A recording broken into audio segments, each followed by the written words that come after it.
Second year के विद्यार्थियों, इस बार कोरोना महामारी के वजह से आप लोगों का जो पेपर है वो पेपर ड्यू में, चाहे नॉन हो या रेगुलर हो या फिर सोल के बच्चे हों, उनके पेपर नहीं होंगे। इस बार जो पेपर है उनके जगह एक दूसरा तरीका अपनाया गया है। वो तरीका आपको समझना चाहिए। वो तरीका है असाइनमेंट और पिछले वर्ष का आपका परफॉर्मेंस। देखिए, जैसे कि हम छोटी क्लासों में होते थे और छोटी क्लासों में मान लो कि फाइनल पेपर के समय किसी बच्चों को कोई दुर्घटना हो गई या फिर उसकी तबीयत ख़राब हो गई तो उसको अगली क्लास में प्रमोटेड कर दिया जाता था, भेज दिया जाता था। उसी प्रकार से आपको अगली क्लास में प्रमोटेड तो कर दिया जाएगा, लेकिन आपको कुछ कंडीशन अपनानी पड़ेगी। वो कंडीशन क्या है वो आप ज़रा सुन लीजिए। पहली कंडीशन ये है कि प्रमोटेड तो आप हो रहे हैं, लेकिन आपको एक फार्मूले के तहत आपको प्रमोटेड किया जा रहा है। और वो फार्मूला ये है कि आपको नंबर दिए जाएंगे 100 मार्क्स, 100 मार्क्स आपको दिए जाएंगे। लेकिन ये 100 मार्क्स जो होगा वो नंबरों में ना होके ग्रेड में होगा। जो आपको नंबर मिलेंगे वो ग्रेड बेस मिलेंगे, पहली चीज़। दूसरी चीज़ ये कि एक तरफ तो ड्यू वाले जहाँ कह रहे हैं कि असाइनमेंट के थ्रू वो आपको पास करेंगे और 50-50 का फार्मूला अपनाएंगे। तो ये 50-50 का फार्मूला क्या है ये भी सुन ले आप। 50-50 का फार्मूला ये है कि जैसे कि आप लोग सेकेंड ईयर में जो आप ड्यू वाले आपको असाइनमेंट देंगे वो आपको असाइनमेंट बनाना है। उसमें से आपके 50% लिए जाएंगे और 50% आपके लिए जाएंगे जो आपने पिछले साल जितनी परसेंटेज ली है उसके आधार पे। उदाहरण के लिए पिछले साल आपने 40% लिया, ठीक है, और इस साल आपके असाइनमेंट में कुल मिला के 100 में से 50 नंबर आ गए, तो 50 और 40 कितने हो गए? 90। फिर से सुन ले, पिछले साल आपकी टोटल परसेंटेज कितनी बनी? 40। और इस साल उसी सब्जेक्ट में आपने कितने लिए? 50।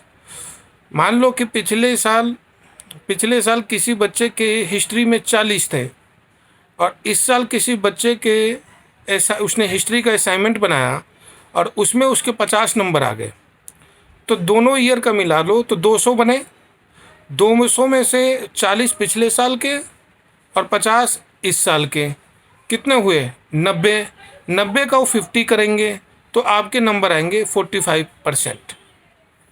फिर से इस फार्मूले को अगर नहीं समझ में आया तो ये फिर से समझ, क्योंकि सबसे ज़्यादा बच्चों को डाउट जो है वो इसी पे है।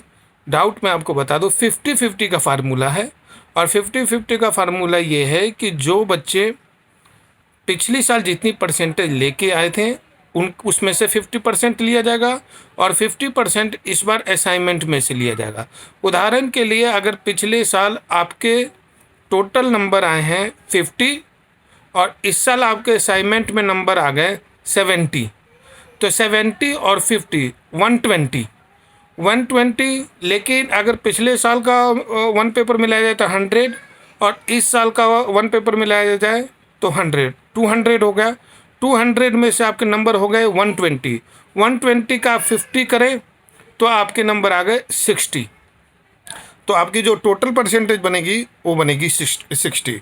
अब ये समझ में आ जाना चाहिए कि मान लो कि किसी साल बच्चे, पिछले साल बच्चे 2 पेपरों में बैक हो गए और वो 2 में ही पास हैं, और सेकेंड ईयर में 2 में पास होके ही आए हैं, 2 उनका फर्स्ट ईयर का भी बैक है या किसी का 1 बैक है, उनको भी प्रमोटेड कर दिया जाएगा, उनको भी पास कर दिया जाएगा। लेकिन जब वो थर्ड ईयर में जाएंगे तो उनको फर्स्ट ईयर का जब पेपर होगा तो फर्स्ट ईयर का पेपर उन्हें पेन और कॉपी के माध्यम से दे के पास होना ज़रूरी है। फिर से सुन ले, वो पास तो कर दिए जाएंगे, लेकिन फर्स्ट ईयर का पेपर जब होगा फाइनल ईयर में तो उनको फिर से ये पेपर देना ज़रूरी है।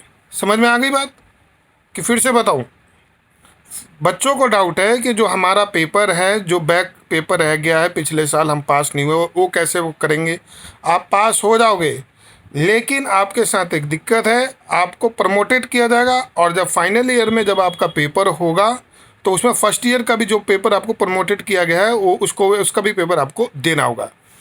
तीसरी चीज़, आपकी पूरी तरह से जो परसेंटेज, अब मान लो पिछले साल किसी बच्चे की गलती हुई, वो 60% या 70% नहीं ले पाया, तो इस बार उसके पास मौका है अपनी परसेंटेज बनाने का असाइनमेंट के थ्रू। तो असाइनमेंट किस टाइप से बनाना है, देखो इंटरनल असेसमेंट ये कह रहे हैं, इसका मतलब होता है आंतरिक मूल्यांकन। जब भी ये आपको असाइनमेंट बनाने के लिए दे, एक गलती कभी मत करना, आप पूरी तरह से किसी भी चीज़ की कॉपी करने की कोशिश मत करना। अगर आप कॉपी करने की कोशिश करते हो तो वो इंटरनल असेसमेंट क्या है आपका, कुछ नहीं। आपको अपना आंतरिक मूल्यांकन दिखाना है। जो भी वो आपको असाइनमेंट बनाने के लिए देंगे उसमें आपको कई चीज़ें यूज करनी है। एक, आपने उस सब्जेक्ट के बारे में उसकी आपकी नॉलेज क्या है वो भी डालनी है। सेकंड, शॉर्ट पॉइंट भी डालना है। तीसरे, जो मैंने नोट्स आपको दिए हैं वो भी डालने हैं। चौथे, जहाँ से आप उसको असाइनमेंट को बनाने हो वो भी चीज़ डालना है। कुछ बच्चे गलती करेंगे कि कहीं जैसी असाइनमेंट आएगा और उसको कहीं से उतारना शुरू करेंगे और उतार के वो PDF करके भेज देंगे। मैं फिर बता रहा हूँ, उन्होंने पहले ही कह दिया है कि वो अगर ऐसी हालात रहेंगे तो अगस्त में भी पेपर ले सकते हैं, अगस्त में फिर से पेपर ले भरवाएंगे और वो पेपर जनवरी और जून में ले सकते हैं। इसलिए ऐसी गलती आप मत करना, आप बेस्ट असाइनमेंट बना के दो। और बेस्ट असाइनमेंट बनाने के लिए आप 3 चीज़ों का हमेशा ध्यान रखो। पहला ये कि पूरी तरह से कॉपी करने की ज़रूरत नहीं है, आपको इंटरनल असेसमेंट देना पड़ेगा, मतलब आंतरिक मूल्यांकन। आपको अपने व्यू डालने ही पड़ेंगे, प्लस नोट्स डालने की ज़रूरत है ही है, जो आपके अपने बनाए हुए नोट्स हैं, प्लस जो आपके पास रिसोर्सेस है उसको भी डालना ज़रूरी है। अब ये आ गया कि इंटरनल असेसमेंट के लिए रिसोर्सेस हमारे पास कहाँ से आएंगे, जो हम अपने असाइनमेंट में डालें। तो मैं आपको फिर से बोल दूँ, आपको अगर 70% और 80% नंबर लेने हैं तो आपके पास अपने कुछ नोट्स होने चाहिए। और नोट्स कहाँ मिलेंगे, नोट्स मिलेंगे मेरे पास। ठीक है, नोट्स चाहिए तो आप कांटेक्ट करो, आपको नोट्स दे दिए जाएंगे।